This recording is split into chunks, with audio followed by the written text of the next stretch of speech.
Welcome to our channel. Today we how to use GitHub for version control, complete guide step by step clearly.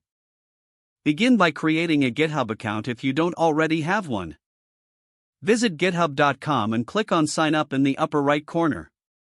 Fill in your details and follow the prompts to complete your registration. Once your account is set up, download and install Git from git-scm.com. Follow the installation instructions for your operating system.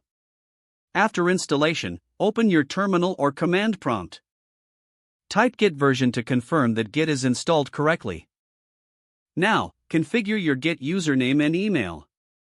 Use the command git config global user. Name your name. Then, set your email with git config global user. Email your _email at example.com. Next, create a new repository on GitHub. Log into your GitHub account and click on the plus icon in the top right corner. Select New Repository from the drop-down menu. Give your repository a name and a brief description. Choose whether it will be public or private. Then, click Create Repository. Now, let's link your local project to GitHub. First, navigate to your project folder in the terminal. Use cdpath / to / your / project to change directories. Initialize a Git repository in your project by typing Git in it. Next, add files to your repository using git add to stage all files. Commit your changes with git commit m initial commit. Now, connect your local repository to GitHub.